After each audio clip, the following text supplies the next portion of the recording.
closely linked in with obviously the publishers who we work closely with in terms of the sales and marketing of their products into retail. And so a lot of it comes from publisher research, so either individual publisher title research, info groups that they run and stuff like that. But a lot of the core stats that we have comes from major research that's been undertaken by the industry through the PPA, who are the Periodical Publishers Association, so it's like the Trade Association of Consumer Publishers, and or the major publishing houses themselves working with core retail sectors over the years. So for example, the basket spend type analysis that's been done, that's been gathered by working with a lot of the major supermarket retailers and core retailers who actually have club card data or EPOS data that tracks that sort of information. And we're going to cover more of that later in the series around how actually small and niche and specialist retailers can get access to that sort of information as well, by starting to capture it really.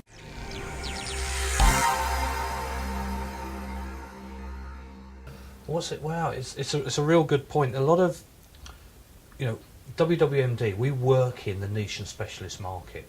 There are the big numbers are there's around 250,000 retailers in the UK where you can walk through a door and pay money in a till.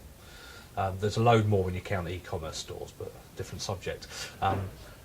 And actually, what you've got out of that 250,000 retailers, there's around 55,000 who take magazines and newspapers at present. But that leaves, best part of 190-200,000 retailers out there who don't currently stock magazines but have the potential to. Now, the challenge that we have is some of the stuff that we've been talking about through the series around how do you help retailers generate footfall?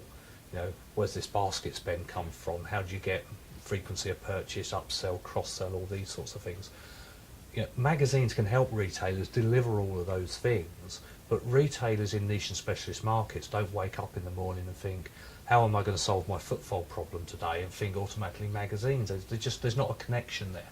So the whole reason for these videos and the books that we have that we give out to potential customers, retail customers, the Magazine Matters newsletter that we do on a monthly basis where we share a lot of this sort of information, it's really about helping to educate and to infuse and enable them to understand the power of magazines, the extra benefits they bring retail, and hence why having magazines in their stores could be a good idea. And we know magazines aren't for everyone. I'd be a fool to think we're going to get magazines into all 190,000 retailers who don't currently stock it. That's not what we're about, because the market would be far too saturated at that point. But if we can help another 2,000, 3,000, 4,000 retailers take magazines who don't currently stock it, there's certainly consumer demand for magazines, because again the data shows that consumers love magazines and would change retail outlets if a particular store didn't stock or does stock magazines that they desire. So that's why we're in it really. That's what it's all about. We've got a whole series of things that we've mentioned. We've got the Revealed book, which is really just to try and share some of those secrets in one tone. We've got Magazine Matters, this series on video. We've also got Magazine Matters newsletter.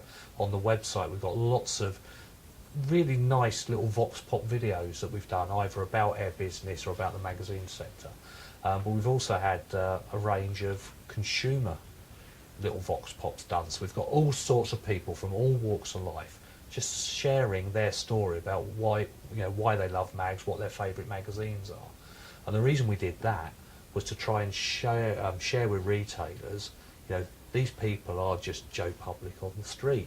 When retailers see that, they can sort of see their customers within those videos, and because of that, hopefully that helps the message get through that these are the sorts of people who walk through my door every day, and as such, they're magazine lovers. Why shouldn't we be stocking magazines?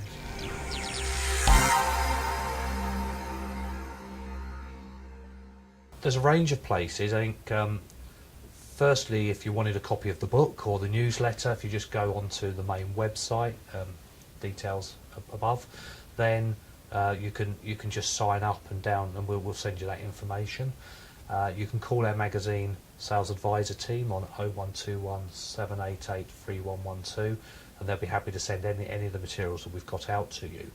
But we have actually created a resource for our customers, but it's also available to prospect customers as well. Web address here now, but it's therack.co.uk, and in there it's a library, a portal of information where we put our videos, the industry stats that we're able to share, best practice guides, all sorts of information we think people will find, or prospect customers and customers will find useful. It's just a login password that you create yourself. You just go in there, and the information's there, freely available for you to use. So yeah, there's no charge or restrictions on how you use it or how you get into it.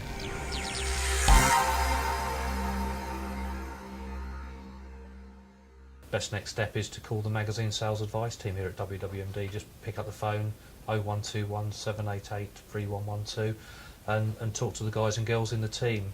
You know, magazines aren't for everybody, so if it's not right for you, then we'll help you understand that as well. Because we spoke before in previous series about magazines being on sale or return basis, but that's great for retail, but it also means we don't want to be sending you stuff you're not going to sell. So it's not in our interest to try and, you know, sell you products or move products into you that aren't right for you. So it has to be a win-win situation for both.